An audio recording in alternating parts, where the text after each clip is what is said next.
So hello mga kamenderenya, so nandito ulit tayo ngayon. Meron tayo ulit isi-surprise na isang pamilya na bibigyan ko ng bigas at saka pangpansit, dilata at pangpansit. So guys, tara, check it out.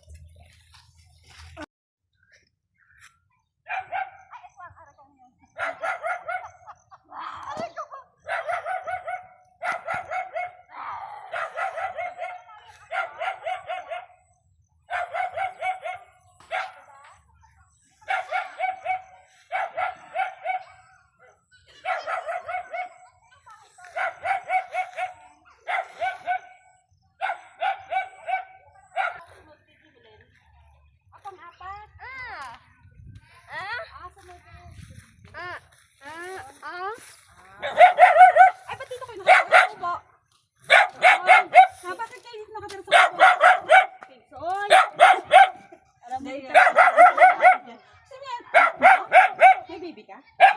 May baby? Ay, iwan ko na maingay ko. Oy! Pasok ka ba dito tayo? Ay, ba't dito ko natutulog? Ito malamig na mainit. Okay. Ay, saan natulog sa bahay niyo? Walang tulog doon. Dito ka na rin natutulog. Dito ka na rin nagaluto. Okay. Ilan anak mo ay? Ilang ka-anak ka, Dina? 4. Apat. Si Milene, tapos si Jimerek. Yung asawa ni Rex. Pangatlo. Tapos ikaw. Tapos may sunod pa sa'yo. Jinjo, tapos meron pa. May pang-anim pa. May pang-pito pa. May pang-hulo pa. Alam ko na may pang-hulo pa. Akala ko, 1, 2, 3. Ako, diba si Milene, kabatch ko. May sabihin, 7 kayo. 7. Ay, mga anak mo. Ha? Ay, may doon ako na. Ilan anak mo? Hindi, ilang taon na? Anong grade? Grade 1? Grade 1 ang panganay mo? Tapos? Prelim? Tapos? Hindi nag-aaral? I mean, hindi pa nag-aaral yung pangatla, yung pangapat ito? Ay, napasok. Purpose ba kayo? Ay, hindi kayo purpose? Ay, ba't hindi kayo purpose? Ay, ba't hindi ka nag-apply ng purpose? Sayang naman, para yung mga bata diretso hanggang high school, dapat naka-purpose kayo. Ay, nahihiya siya. Nag-picture lang yan si ate. Hindi yan si ate, nag-picture-picture lang sa bahay mo. Oy, Bek! Nakausap kita eh. Sige, wag ka kasi muna maingay. Sige. Tawag dito, hindi ka purpose. Pero napasok ng anak mo. I-apply mo, Bek. I-apply mo ng purpose. Para ano, hindi ka nandiyan sa ano, nagdadamo si nanay ng ano, nagdadamo si nanay ng gulay.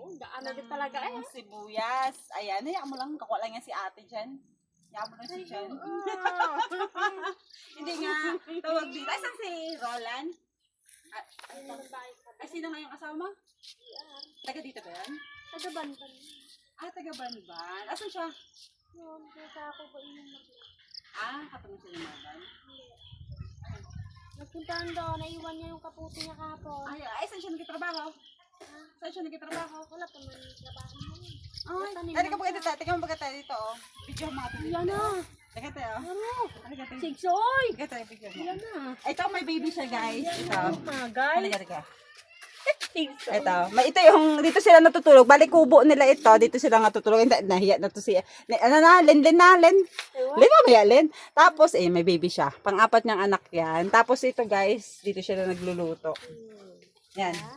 Ito guys, dito sila nagluluto. Dito sila natutulog, dito sila nagluluto. Pero may bago silang gawang bahay dun sa kabila. Mainit daw kasi doon kaya mas gusto nila mas fresh ko dito sa ano. Kaya nga natahulan ako ng aso. Ay ako pa na pinakaduwag sa aso. Kaya makipag-usap lang sa'yo. Dito. Baba, alabas ka rin dyan. Tulog naman ang anakis. May patayin akong bahay mo sa kabila. Alam mo, may aso doon. Magdating naman ako. Ano, Fred? Halika na, tali. Tumahan mo ako. Tingnan niya daw yung bahay mo dito. Sa'yo dito. Hindi pa ako pasalinti sa yung bahay na ito guys, yung isang bahay niya. Ayan, ayun niyo pa ako samahan. Ayun! Mira! Ayan. Ito ang kanyang bahay pag isa. Oo, hindi ka naman naman Ay! talaga lang nakakandado, guys. Oo. Ay, ganon. Kasi may bagong gawa niya yan, be. Pero hindi kayo nakatira. Doon lang talaga kayo sa kubo. Eh, paano kapag umulan, bumagyo, ay di basang-basa ka doon? Si Lolo Fred ang natira dito. So guys, ito lang, ganito lang yung itsura ng bagong gawa nilang bahay, guys. Bale, pero mas presko sila doon. Mas gusto niya doon sa kubo. Kasi lang problema doon kapag naulan, bumagyo, eh kailangan talaga nila mag-evacuate. At kahit dito, eh medyo hirap din. Medyo hindi talaga siya lang kasi mga kahoy lang talaga. Ito is mga, scrap lang ba yung ginamit talaga dito. Kaya hindi rin ganun katibay. Pero kapag medyo talagang malakas, eh kailangan yung lumisan at mag-evacuate. Pero okay na rin to. At least kahit paano, pag umuulan-ulan ay ayos na din. Ay, ganun ba? Nagtagtingin lang ako ng bahay mo. Ganito. Oo. Kasi bawi na kami ngayon ng bayan. Tawag dito. Yung nagtingin lang ako dito at sila nanay kasi ay nagadamo-damo. Halika, dali. Mag-ano ito? Ay, man yan. Ayan nga, kuya! Ay, bibigay lang ako sa iyo.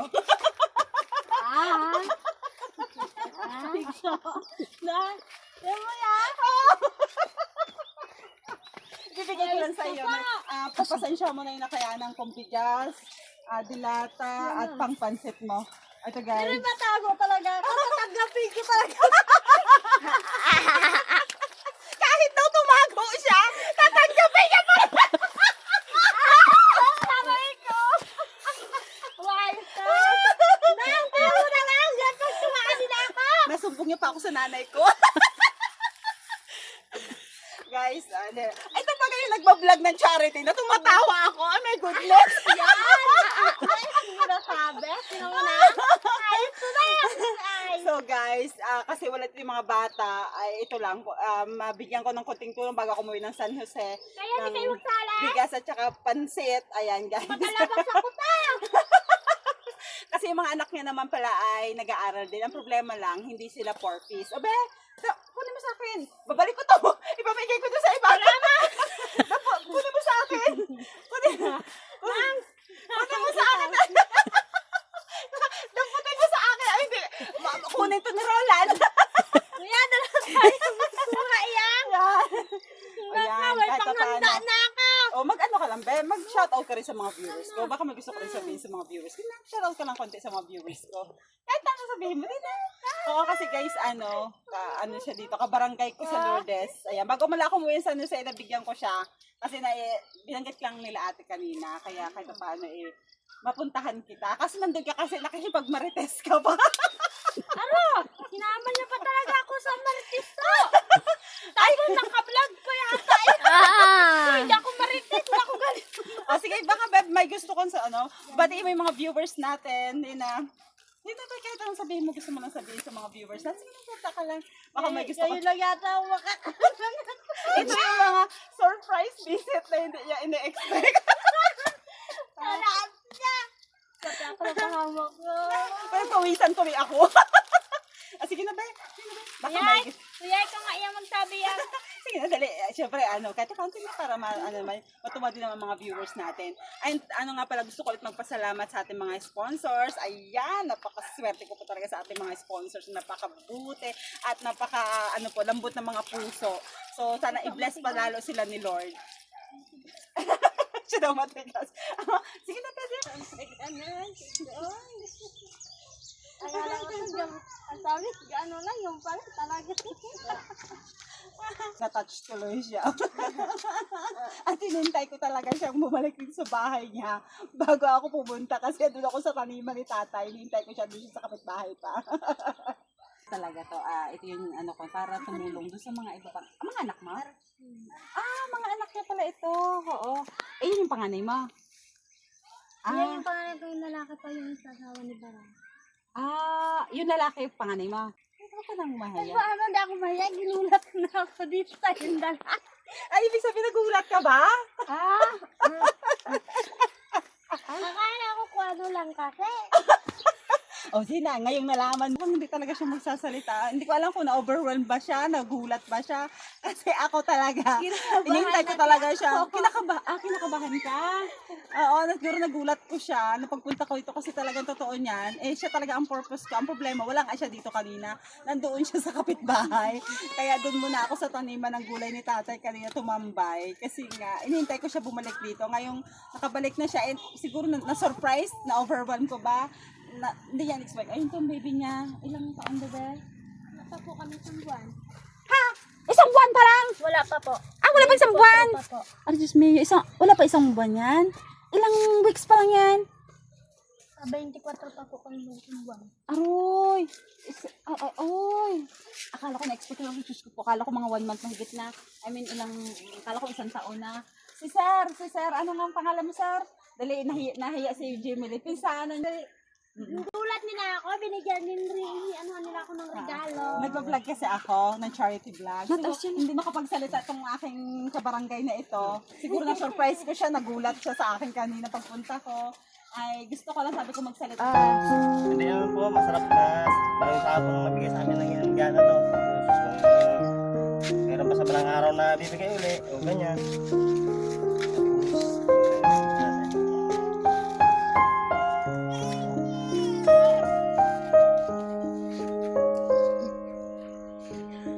Kaya labi, pero kasalan. Mas marang kahit nung nag-vlog na to. Tapos, sana po marami pang tao matulungan niya, hindi lang po kami. Alam po na meron po manghihirap para matulungan niya pa sa vlog niya. Maraming salamat po sa pagbinigay niya sa amin na biyaya. Yan lang po. God bless. Ata, ako yung ata ang naiiyak sa'yo. Ilang kung sunod ko na sa pinta. Ako yata agad. Ay, gusto ko tagasaan si ano magsabi. Pero okay na yun. Sinabi mo ako kung ano natatouch yung sinasabi mo eh. Ay, be. Hindi na talaga siya. Ano ba, be? Okay na yan, te. Ay, gulat ka talaga, be.